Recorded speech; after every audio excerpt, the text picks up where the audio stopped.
Everyone, स्वागत है आपका आपके अपने YouTube channel only Hindi classes में। कैसे हैं सब लोग? आई होप के सभी अच्छे होंगे। तो फ्रेंड्स, ये class RO, ARO, UP PCS, estate, UP police सभी को टारगेट में रखते हुए बनाई जा रही है। तो फ्रेंड्स, आपसे रिक्वेस्ट है, अगर आप वीडियो पर नए हैं तो आप हमारे चैनल को सब्सक्राइब कर लें और बेल आइकन को प्रेस कर लें ताकि आने वाली वीडियो की नोटिफिकेशन आप तक मिलती रहे, आप तक पहुंचती रहे। तो शुरू करते हैं जैव विविधता से। आज का हमारा टॉपिक है जैव विविधता। तो यहाँ जैसे हमेशा की तरह पहले हम इम्पोर्टेंट पॉइंट देखते हैं, उसके बाद क्वेश्चन आंसर देखते हैं। जैव विविधता के नाश का प्रमुख कारण प्रकृति आवासों का ह्रास, प्राकृतिक संसाधनों का अतिदोहन, वन क्षेत्र में वनों की सघनता कम होना, प्रौद्योगिकरण तथा अवैज्ञानिक तरीके से खनन के साथ अवैध शिकार और तस्करी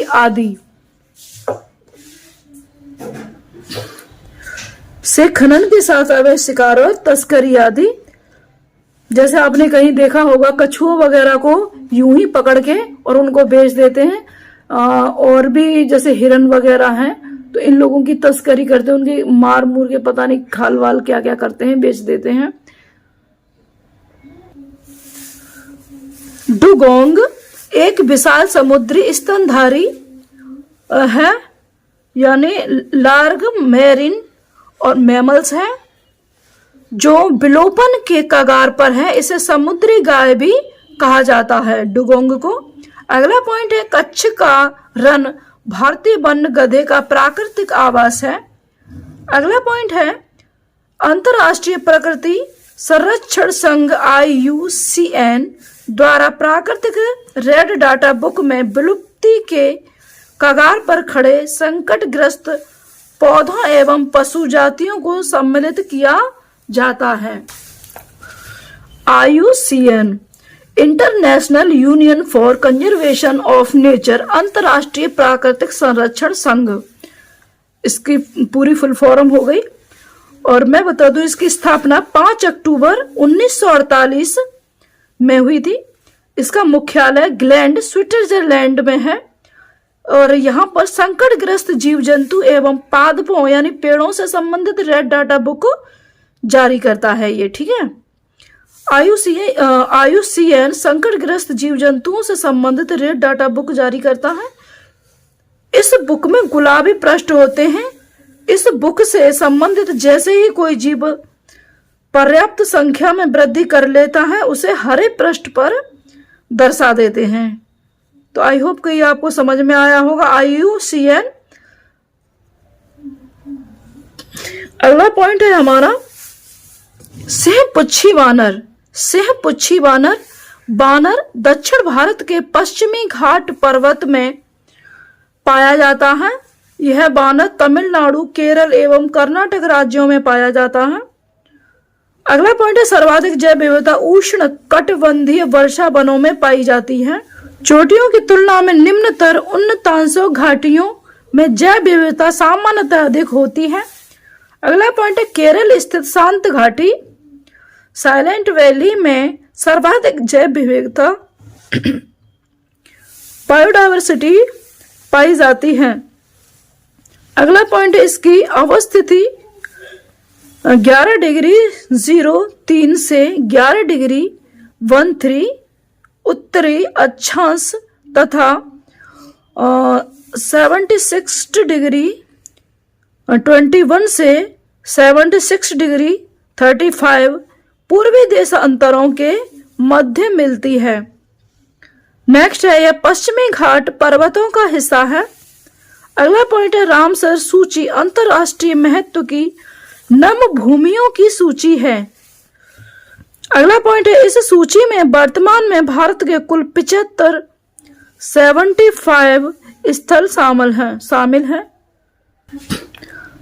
इंपोर्टेंट पॉइंट के बाद हम देखते हैं क्वेश्चन आंसर जैव विविधता से। पहला क्वेश्चन है जैव विविधता को परिभाषित किया जाता है। ए, किसी पर्यावरण में विभिन्न जातियों की श्रेणी। बी, किसी पर्यावरण में रोजाना और मौसमी परिवर्तन, सी एक प्रजाति की दूसरी प्रजाति से भिन्नता, डी भौतिक घटकों का किसी पर्यावरण पर प्रभाव। इसका सही आंसर हो जाएगा ए, किसी पर्यावरण में विभिन्न प्रजातियों की श्रेणी। श्रेणी यानी क्रमबद्धता। समझते हैं इसे विस्तार से। किसी पर्यावरण में विभिन्न प्रजातियों की श्रेणियों की उपस्थिति को जैव विविधता के रूप में जाना जाता है। पर्यावरण में जातियां कई समुदायों में संगठित रहती हैं एवं ये समुदाय एक पारतंत्र में पाए जाते हैं। इसके आधार पर जैव विविधता का मापन किया जाता है। जैव विविधता अल्फा, बीटा तथा गामा नामक श्रेणियों में विभाजित की जाती है। यह संकल्पना व्हिटेकर द्वारा सर्वप्रथम 1960 में प्रस्तुत की गई थी, जिसे उन्होंने 1972 में व्याख्यायित और प्रवर्धित किया।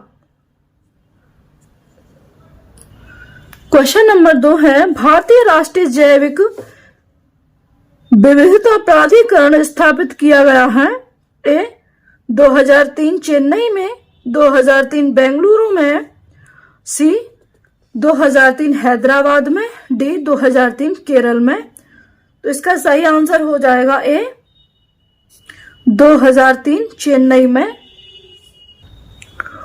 जैव विविधता अधिनियम 2002 के प्रावधानों को कार्यान्वित करने के उद्देश्य से भारतीय राष्ट्रीय जैव विविधता प्राधिकरण NBA नेशनल बायोडायवर्सिटी अथॉरिटी की स्थापना वर्ष 2003 में की गई थी। इसका मुख्यालय चेन्नई, तमिलनाडु में स्थित है। नेक्स्ट क्वेश्चन है 3, निम्नलिखित में से कौन एक यूनेस्को द्वारा प्रमाणित क्षेत्रफल की दृष्टि से भारत की बृहत्तम जैव मंडलीय निधि है? ए नीलगिरी, बी नंदा देवी, सी सुंदरवन और डी मन्नार की खाड़ी। तो इसका सही आंसर हो जाएगा डी मन्नार की खाड़ी। विस्तार से समझते हैं। प्रश्नगत विकल्पों में यूनेस्को द्वारा प्रमाणित क्षेत्रफल की दृष्टि से भारत की बृहत्तम जैव मंडलीय निधि बायोस्फीयर रिजर्व मन्नार की खाड़ी क्षेत्रफल 10,500 वर्ग किलोमीटर है, जबकि भारत के सभी बायोस्फीयर रिजर्वों में यह क्षेत्रफल की दृष्टि से दूसरा है। भारत में क्षेत्रफल की दृष्टि से दूसरा है। भारत में क्षेत्रफल की दृष्टि से सबसे बड़ा जैव मंडलीय निधि कच्छ का रण है, जो गुजरात में है, जिसका क्षेत्रफल 12,454 वर्ग किलोमीटर है। विकल्प में दिए गए अन्य जैव मंडलीय निधियों के क्षेत्रफल निम्नलिखित हैं। जैव मंडलीय निधि क्षेत्रफल वर्ग किलोमीटर जैसे नीलगिरी 5,520, नंदा देवी 5,860.69, सुंदरवन 9,630। नेक्स्ट क्वेश्चन है, भारतीय संसद द्वारा जैव विविधता अधिनियम पारित किया गया। ए मई 2000 में, बी दिसंबर 2002 में, सी जनवरी 2004 में, डी अक्टूबर 2008 में। तो इसका सही आंसर हो जाएगा बी दिसंबर 2002 में। भारतीय संसद द्वारा जैव विविधता अधिनियम दिसंबर 2000 में पारित किया गया था। राष्ट्रपति ने 5 फरवरी 2003 को इसे सहमति या फिर मंजूरी प्रदान की थी। ठीक है। अगला क्वेश्चन है, भारत सरकार ने नॉर्वे सरकार के साथ मिलकर एक जैव विविधता नीति एवं कानून के केंद्र की स्थापना की है। ए देहरादून में, बी चेन्नई में, सी शिलांग में और डी नई दिल्ली में। तो इसका सही आंसर हो जाएगा बी चेन्नई में। भारत सरकार ने नॉर्वे सरकार के साथ मिलकर जैव विविधता नीति एवं कानून के केंद्र centre of biodiversity policy and law CEBPOL की स्थापना चेन्नई तमिलनाडु के राष्ट्रीय जैव विविधता प्राधिकरण NBA में की है। इसका उद्देश्य जैव विविधता नीतियों में व्यावसायिक दक्षता है ना, प्रोफेशनल एक्सपर्टीज तथा क्षमता निर्माण कैपेसिटीज बिल्डिंग का विकास करना है। कैपेसिटी बिल्डिंग का विकास करना है। अगला क्वेश्चन नंबर 6, जैव विविधता एवं संयुक्त राष्ट्र सम्मेलन के दलों का 10वां सम्मेलन आयोजित किया गया था। ये बीजिंग में, बी कोपेनहेगन में, सी नगोया में, डी न्यूयॉर्क में। तो इसका सही आंसर हो जाएगा सी नगोया में। जैव विविधता पर संयुक्त राष्ट्र सम्मेलन के पक्षकारों का 10वां सम्मेलन नगोया जापान में वर्ष 2010 में आयोजित किया गया। इसमें जैव विविधता के संरक्षण संबंधी उपायों पर चर्चा की गई एवं इसके परिप्रेक्ष्य में आवश्यक कदम उठाए गए। COP15 का आयोजन अक्टूबर 2020 में कुनमिंग, चीन में किया गया। अगला क्वेश्चन है, जैव विविधता के संदर्भ में निम्नलिखित में से कौन सा क्षेत्र हॉटस्पॉट माना जाता है? ए गंगा का मैदान, बी पूर्वी हिमालय, सी गुजरात, डी मध्य भारत। तो इसका सही आंसर हो जाएगा बी पूर्वी हिमालय। हॉटस्पॉट शब्द का सर्वप्रथम प्रयोग नॉर्मन मायर्स ने वर्ष 1988 में किया। हॉटस्पॉट ऐसे स्थान को कहा जाता है जहां पर जातियों की पर्याप्तता तथा स्थानीय जातियों की अधिकता पाई जाती है, लेकिन साथ ही इन जीव जातियों के अस्तित्व पर निरंतर संकट बना हुआ है। जैव विविधता के संदर्भ में भारत में पश्चिमी घाट, पूर्वी हिमालय श्रृंखला, म्यांमार भारत सीमा एवं सुंडालैंड को हॉटस्पॉट माना जाता है। अंडमान निकोबार द्वीप समूह म्यांमार भारत सीमा वाले क्षेत्र तथा सुंडालैंड का भाग है। नेक्स्ट क्वेश्चन है, भारत में निम्नलिखित में से किसी एक जैव विविधता हॉटस्पॉट माना जाता है? ए अरावली पहाड़ियां, बी पश्चिमी घाट और सी पूर्वी घाट, डी सिंधु गंगा मैदान। तो इसका सही आंसर हो जाएगा बी पश्चिमी घाट। ये कुछ इंपॉर्टेंट जानकारी है जो मैंने अलग से रखी है। पर्यावरण सुरक्षा के लिए किए गए कार्यक्रम एवं सम्मेलन UNEP, united national environment programme, संयुक्त राष्ट्र पर्यावरण कार्यक्रम, और इसका यहाँ साइन भी देख सकते हैं। इसकी स्थापना 5 जून 1972। इसका मुख्यालय नौरोबी, केन्या। संयुक्त राष्ट्र की पर्यावरण संबंधी गतिविधियों का नियंत्रण करते हैं। ग्लोबल यानी 5000 पुरस्कार वर्ष 1987 में स्थापित इस संस्था के द्वारा दिया जाता है। ग्लोबल 500 पुरस्कार वर्ष 1987 में स्थापित इस संस्था के द्वारा दिया जाता है।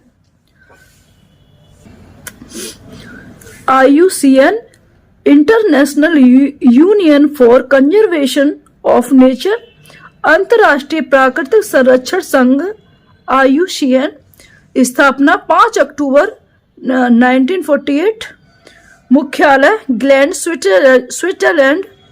संकटग्रस्त जीव जंतुओं एवं पादपों से संबंधित रेड डाटा बुक जारी करता है। IUCN संकटग्रस्त जीव जंतुओं से संबंधित रेड डाटा बुक जारी करता है। इस बुक में गुलाबी पृष्ठ होते हैं। इस बुक से संबंधित जैसे ही कोई जीव पर्याप्त संख्या में वृद्धि कर लेता है, उसे हरे पृष्ठों पर स्थानांतरित किया जाता है। WWF world wild life fund of the nature, प्रकृति के लिए विश्वव्यापी निधि। ये पांडे के चित्र हैं, एक आधा एक पूरा दिखाई दे रहा होगा। इसकी स्थापना 29 अप्रैल 1961, मुख्यालय मार्गस, स्विट्जरलैंड। प्रतीक है जॉइंट पांडा। यह अंतर्राष्ट्रीय स्तर पर वन्य जीवों की देखभाल पर नजर रखती है तथा इसके रखरखाव संबंधी मानदंडों को पूरा करती है। तीसरा है मॉन्ट्रियल प्रोटोकॉल, कनाडा, 16 सितंबर 1987। ओजोन परत के क्षरण को रोकना, 16 सितंबर को ओजोन दिवस मनाने का निर्णय लिया गया। नेक्स्ट, क्योटो प्रोटोकॉल, जापान, 11 दिसंबर 1997। ग्रीन हाउस गैसों के उत्सर्जन को कम करना। रियो पृथ्वी सम्मेलन, ब्राजील, 1992। रियो डे जेनेरियो, सतत विकास हेतु एजेंडा 21 की स्वीकृति। जोहान्सबर्ग सम्मेलन, पृथ्वी प्लस 10 सम्मेलन, पृथ्वी सम्मेलन 2002, सतत विकास पर विशेष बल। गरीबी उन्मूलन हेतु विश्व एकजुटता कोष की स्थापना पर सहमति। पर्यावरण संरक्षण पर ध्यान आकर्षित करने पर बल दिया गया। WHO, वर्ल्ड हेल्थ ऑर्गेनाइजेशन, विश्व स्वास्थ्य संगठन, 7 अप्रैल 1948, मुख्यालय जिनेवा, स्विट्जरलैंड।